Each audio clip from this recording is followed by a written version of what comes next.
It is about 39 minutes after the hour 6 o'clock. You're still tuned into Sunrise. Good morning to you. Now, the month of August, which has been dubbed as Women's Month in the country, aims to celebrate and recognize the role of women whilst highlighting the challenges they face across all spectrums. As we end Women's Month this week, we have invited Nthabeleng Likotsi, the Executive Chairperson of Young Women in Business Network, as well as businesswoman Matjatji Mothapo, to talk more about Young Women in Business Network, as well as the challenges faced by women, but most importantly, how is it that we can overcome those challenges. Remember, you at home can participate in this morning's discussion by giving us a call on 011 537 9337 or 9338. You can also leave your comments on Facebook as well as our Twitter pages. Good morning, ladies. Welcome. Good morning. Thank you very much for joining us. Thank you for having us. Nthabeleng, let's go straight into the purpose of the Young Women in Business Network that is taking place at the summit. Yes. What is the purpose of that? What are you hoping to achieve? The Young Women in Business Network Summit basically is a platform where we identify opportunities and we expose women, young women, to existing business opportunities. And what we're saying is that there are opportunities out there for women, but then the summit is that platform. And we realize that women then realize the importance of networking.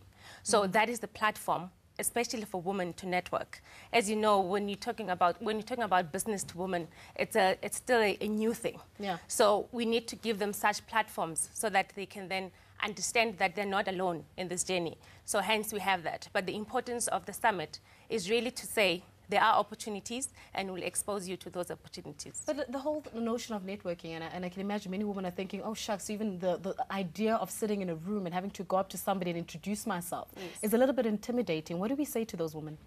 You know what we've done at the summit, and that worked perfectly well, is we did an elevator speech, which is like a 30-second introduction of yourself. So when you're in a networking position like that, you then identify people immediately that, oh, I can connect with this one and that one because they're in the same industry. Yeah, like exactly. Speed dating. Yeah. So we, as a summit, that's what we realized works. Yeah. So for us, that has worked, and then we stand by it because women have those challenges. And for networking, for us, it's better to talk about men and shoes and bags. We don't really go into the business.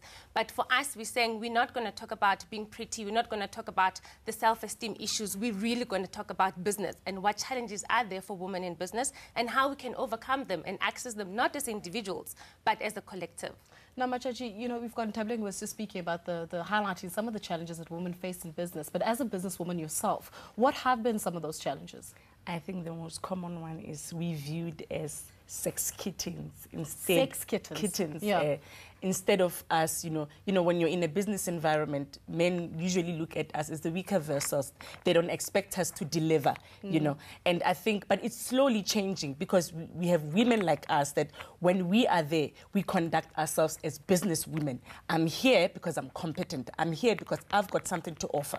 And that is slowly changing, but that is like a most common challenge in the business world. Now, you at home as well are welcome to join and take part in this conversation. We are bringing an end to Women's Month, but what have been the challenges that we've been facing as women? But most importantly, how is it that we're going to overcome those challenges? Give us a call now and give us your thoughts, or 11537 9337 as well as 9338. We're also taking your comments on our Facebook as well as our Twitter pages. Now, when we're looking at, I'm going to pose this question to you in terms of, you know, having a woman to solidify herself in the market. Would you think that we're getting enough support as women from private sector as well as government? Look, my view is that we are getting a support, obviously, but government and private sector still needs to do more. But there are opportunities that are presented to women. But what I find challenging is that we as women don't access these opportunities. It's like we want to be spoon-fed. And I'm saying to the women in my network, nobody's going to come to you and present something to you. Exactly, you like what you're saying right now is that government needs to do more, but we have not exactly identified what is the definition of more. What exactly. Is what is that? Because government can only do so much and private sector can only do so much. You need to be, there's a difference between a good girl and a gutsy girl.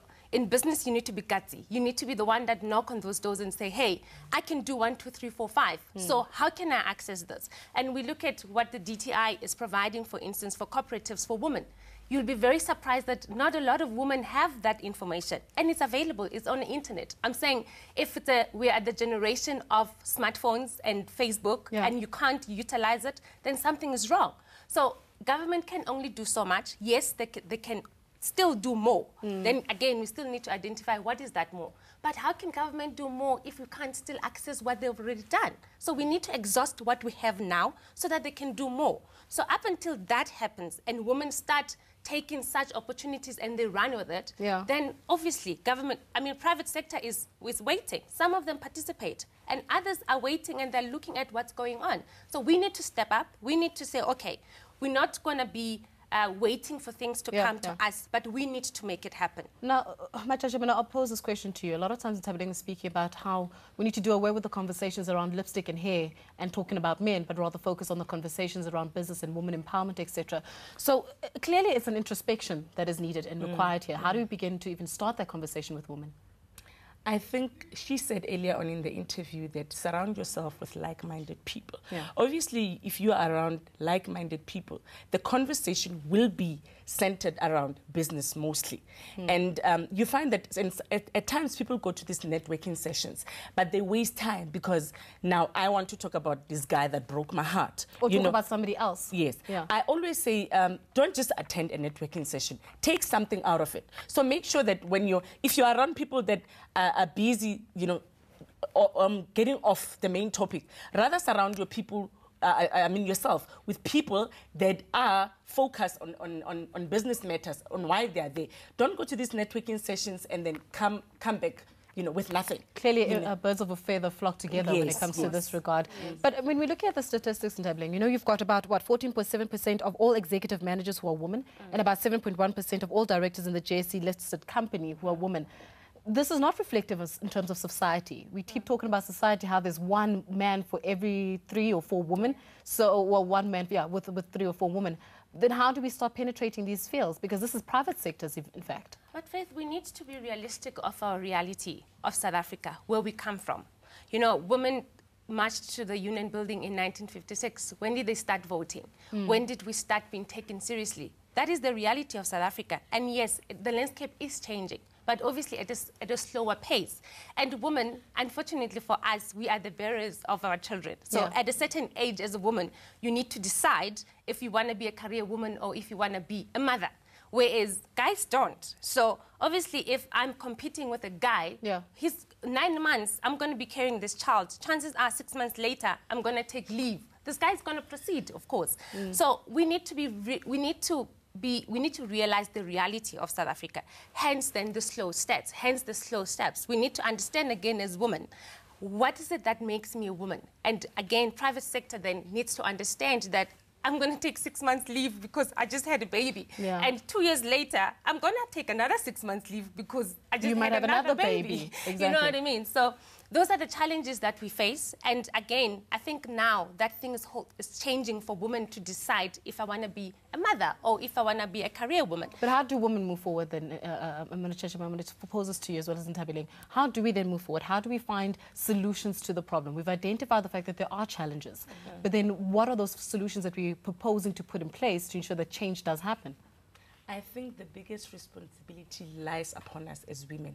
Like I said, that there is a certain view that is slowly changing, that, she's beautiful, I can ask her out. But when you are there, make sure that you separate the two. I'm not here because I want, someone to ask me. Yes, I'm not looking for a date, but I'm here to offer a service.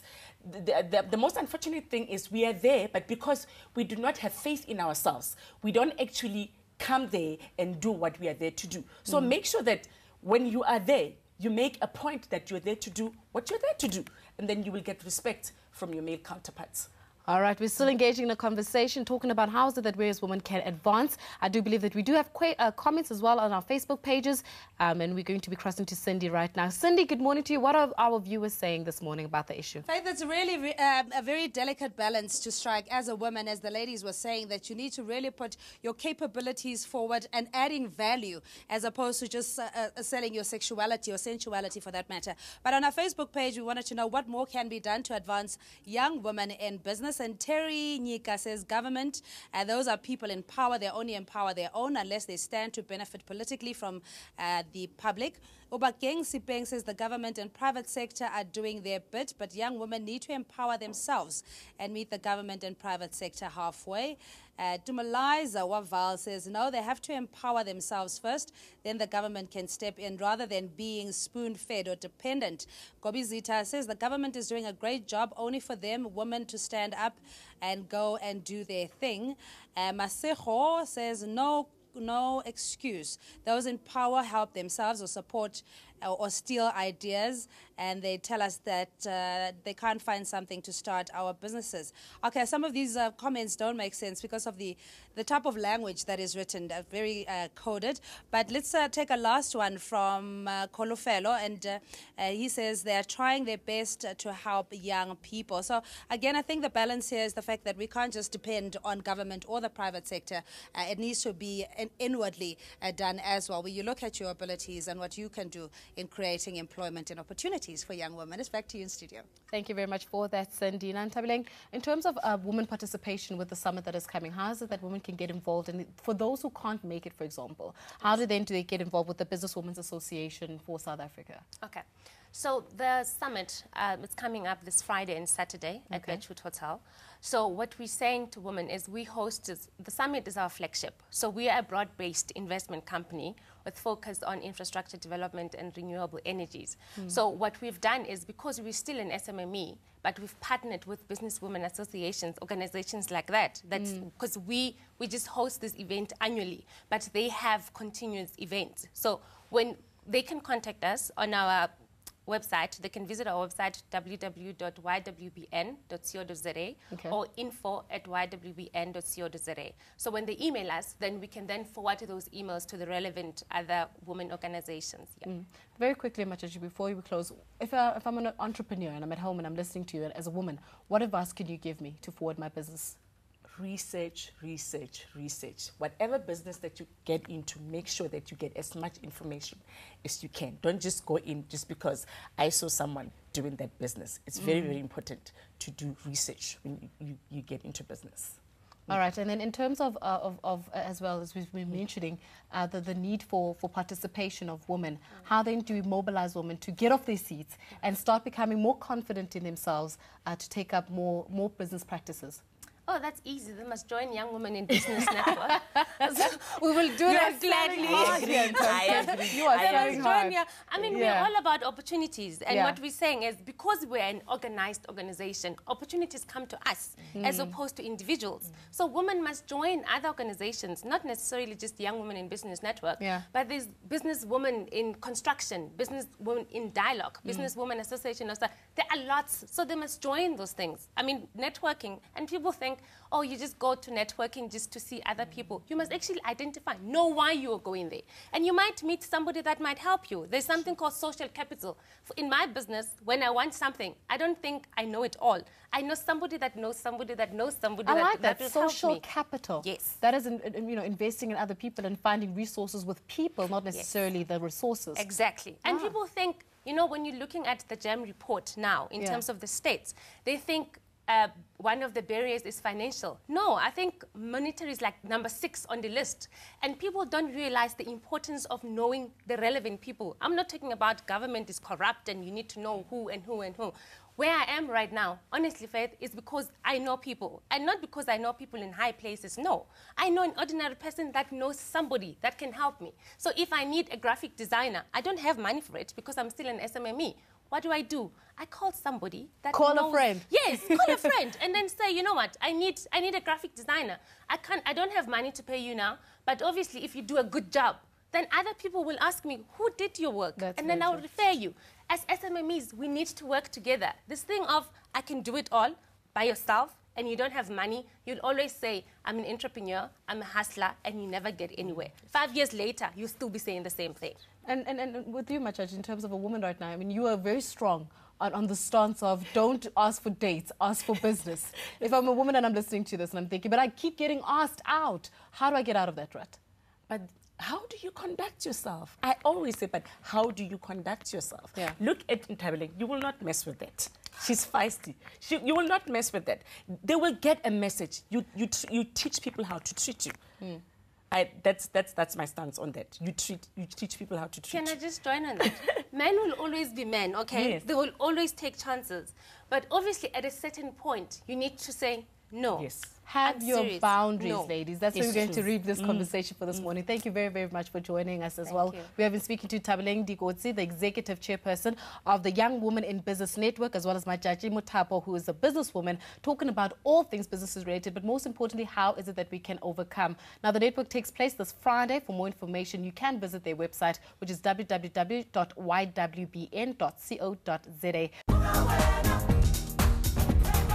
Sunrise.